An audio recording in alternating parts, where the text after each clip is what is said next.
Tonight, Celebrity Vampire Hunters, the new reality show appearing this fall. But will the concept survive the bloody competition? A video gamer sets a new world record, but at what cost? And later, I go into the field to report on these mysterious 8 pages I've heard so much about. All this and more here on MU180. With 5-time Emmy Award-losing lead anchor Kevin Ellis, Marco Bichinich, weather, Zach Myers, sports, and your reporters from the field, Roberto Vaquero and Trayvon Wesley. It's MU180 at 7 o'clock. Thank you for joining us. I'm Kevin Ellis. A new reality show will be hitting the airwaves this fall, where celebrities will hunt for vampires in modern-day Romania. Host Charles Barkley will lead an all-star cast led by Mel Gibson, Amanda Bynes, and Adrian Brody. The celebrities are bound by a contract to stay in a haunted castle until they find and kill a vampire. I must see this fall, guys. A 10-year-old boy in Columbus, Ohio, broke the world record for most hours played straight on a single video game. The young man did not even stop for sleep during his World of Warcraft marathon. The boy is now being treated at a hospital for E. coli exposure. Apparently, the young man did not plan ahead and was forced to sit in his own feces for many hours, and his parents are still cleaning up the mess as we speak. Unfortunate. A flock of seagulls is trapped in Antarctica after flying down from Brazil earlier this week. The band has been in serious drought in recent years and planned on playing for a research team for only $50. Now, there is word yet as to whether they have found a way home. In sports news, chaos erupted during the 2013 men's table tennis Midwest Regional quarterfinal. 5-time Midwest Regional champion Jeff Thompson spit at his opponent, hitting him right in the eye. Thompson's opponent, Kerry Kelly, was so blinded by the incident that he was rushed to the hospital. Kelly's 3 fans mobbed the court and kidnapped Thompson, whose whereabouts are still unknown. And finally, a line of sweaters is being recalled by Kmart after Consumer Reports found cat hair to be mixed in the fabric. An MU180 investigation in Thailand found that factory workers were short on polyester. So they decided to throw in cats into the mix in order to maintain their quota. Reporting live from Thailand is our very own Kevin Landgraf, who has more on this developing story. Kevin. That's right, Kev. I'm here in Thailand, where government officials are investigating the cat fur fiasco at Kmart's Thailand factory. What have you learned so far about this incident? Well, Kev, there have been several reported cases of cat scratch fever. Oh my goodness. Can you tell us what the symptoms are of this? Well, all those who have contracted the dangerous fever are now sporadically kicking others in the crotch. All I can say is that really sheds new light on the word Bangkok. Well, can you tell us what caused this fever? As a matter of fact, yes, I can. Multiple people bought sweaters from Kmart here only to get a hairball. They were coughing up hair from the fever? No, they quite literally got a hairball. Several sweaters were actually homes for mutant cats. Well, is anyone looking into this mutant cat matter? Yes, I dare say they are. The cats are over 6 feet tall and are hideous. But I'm not sure how the disease was contracted. I mean, who even shops at Kmart anyway? An interesting point. Are you taking the proper precautions to avoid the disease as well as these cats? Most certainly. See the coat I'm wearing, obviously. And I'm actually fluent in cat Latin. What the meow is that? Meow, meow, mew, mewers. And that means? It means there's a large mutant cat right behind you. I think you're fooling me, Kev. I don't see anything behind me. Well, maybe you should take one more look for yourself. I don't know what to... Oh, my God. Okay, well, when we return to the studio, Marco will be doing his weather report. If he doesn't devour me, we'll be back in the field later with Kevin Landgraf, and I'll be reporting into the field. We'll be right back.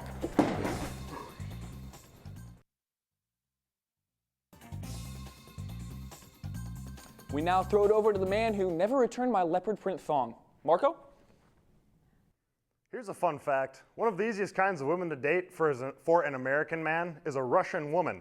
You can impress them with things that don't impress American women, like bread. You tell those Ruski broads that you've got a whole load of the stuff waiting back at home, and they'll think of you as the best provider ever and do whatever you want. Whatever you want.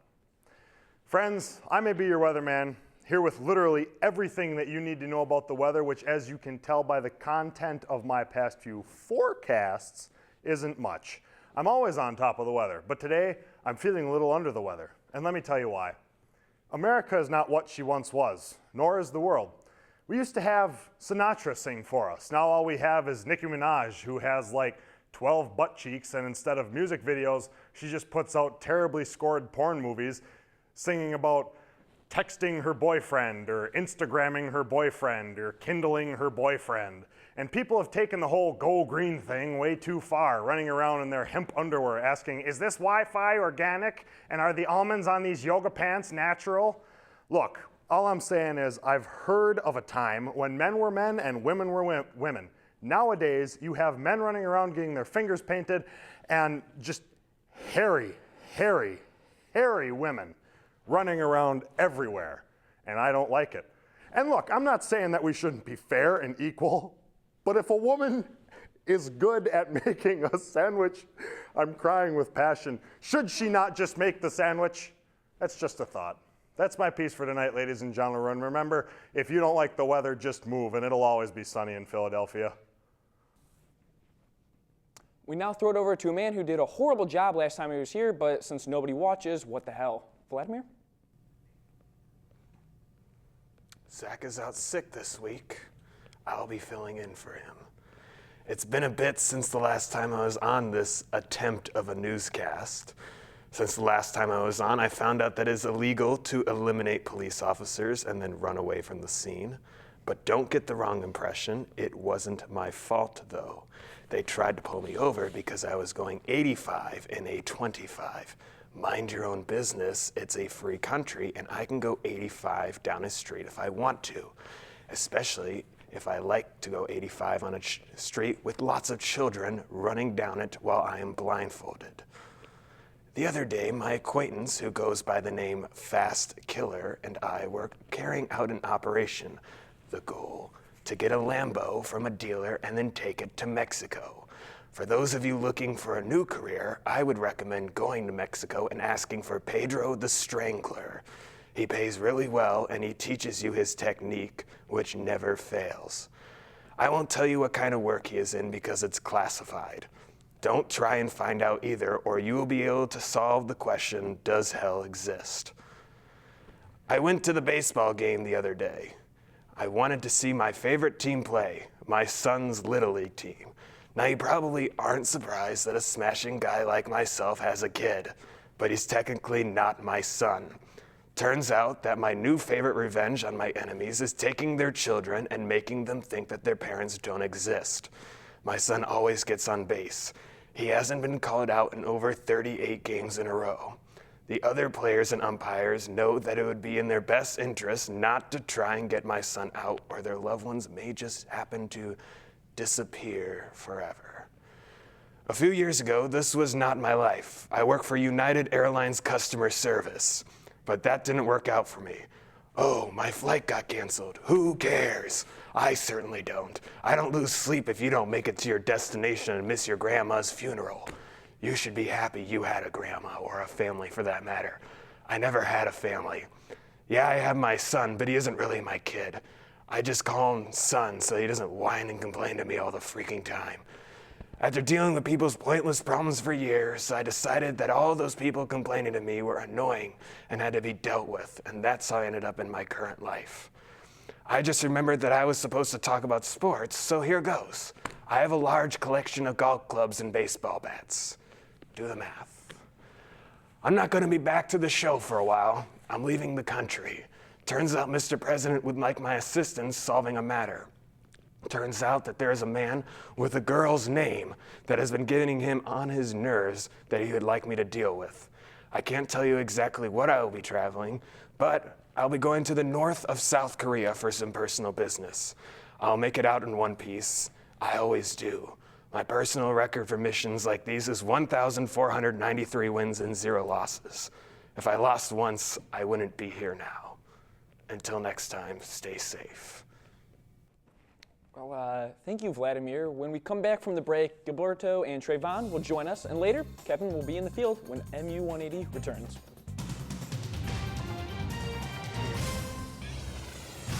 Hello again. This week, Trey and Gil have their own take on the end of the world. Gentlemen? Hello, everybody. I'm Trayvon Wesley, I'm Gilberto Vaquero. and this is what to do when the world is ending. You Well, want to start? yeah.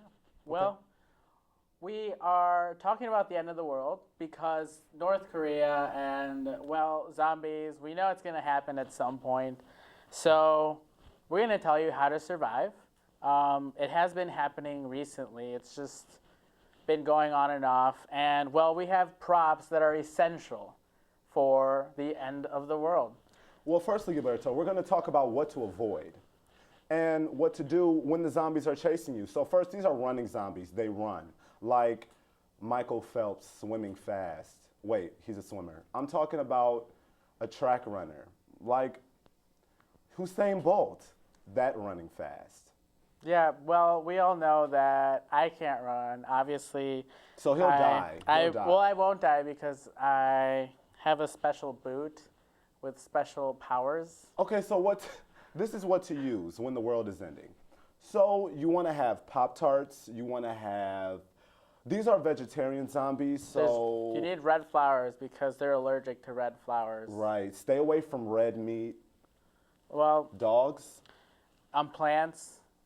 We have zombies from Portland. green striped shirts. Yeah, zombies from Portland who eat hummus instead of brains.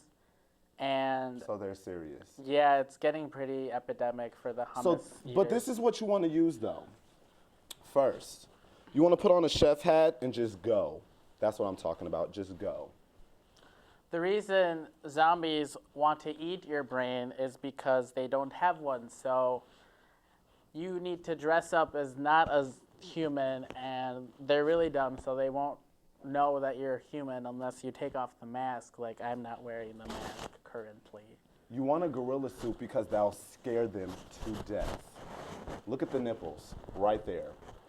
They don't want that. There you go. So what else do we have up in here? Oh yeah, they hate squid. God, this is scary. They hate squid, A mask, you need the mask. right? See if I can. And you also need a butler hat. Gilberto, what are these called? I think it's called a British afro. The British afro. Yes, They chase people with afros unless you're British. unless you're British. You also want to have this top hat. In case you're in a conference or something and the world's ending, don't forget your top hat when you're running. Save yourself. You need a red bow tie because they're allergic to anything red, really. Ooh, I'll be safe. He will be very safe because he's wearing a lot of red. Right. I mean, except for blood. I think they like the blood from the brain, but it scares them. That's debatable. They're like toros. They like run. I don't know. You know. Right. So if ever you see a zombie awakening or something like that, don't kick it. You just try to punch it as much as possible. You essentially just have to kill it as best as you can. You crush it. You jump on top of it. You know. I'm gonna just body slam it and hopefully it'll like. You want to try to channel Pancake. Hulk Hogan is what he's saying. Yes. Hulk Hogan? Yes. That's Except so he serious. died because he was. Hulk Hogan didn't incoherent. die. He He's got- still alive. He got eaten by a zombie, When? like last night. It's very sad. Oh well. Well, that's all the time This that is we all have we for have you for today. today. I hope you learned how to save yourself when the world is ending. Whatever this is, I think that's Hit it, Oh hit my it. God, get it away. we'll say. Okay, so this is all the time we have for you today. Next week, it's all about trending topics. Back to you, Kevin. We now turn it over to Kevin Ellis, who's in the field reporting for us tonight. Kevin? That's right. I was told by my colleague in MU180's weatherman Marco to report on a situation developing in these woods, and he said it's Emmy Award-winning stuff. You're telling me you listened to Marco? That's right, Kevin. I went against my better judgment on this one for the glory. Kevin, do you have any idea where you are? No, not in the least. But what I do know is that this is an area where teens come out frequently, and they search for these 8 pages. And there are also these rumors in the town nearby that there's a very thin-looking fellow that lurks in these parts. Do you know anything about it, Kev? Kevin, did you say a thin fellow? That's exactly what I said, and do you know him at all? Kevin, get out of there immediately. What do you mean? What's wrong? Kevin, I'm gonna take a page out of Admiral Akbar's. It's a trap, man. Everything about it is a trap. The pages, the woods, get out of there as quickly as you can. Kevin, I have no idea where I am. I am stuck in the middle of these woods. I would have no idea where I'm going. Wait. I see a thin-looking fellow. He's over there. Maybe I can ask for directions. Sir. Who's there? I don't know, Ed. Don't worry, Kev. It's just a slender-looking man. He looks very harmless. Oh, that's weird. He's gone. Kevin, now's your chance. Get out of there now. I'm actually starting to believe you for a second. These woods are kind of creepy. I don't know where I'm going, though. Kevin, just whatever you do, don't turn around. I think he might be right behind you. That slender-looking fella? Oh, he's probably not a problem. Looks like we lost him. God rest his soul. We'll see you next week with our season finale of MU180. I'm Kevin Landgraf. Good night.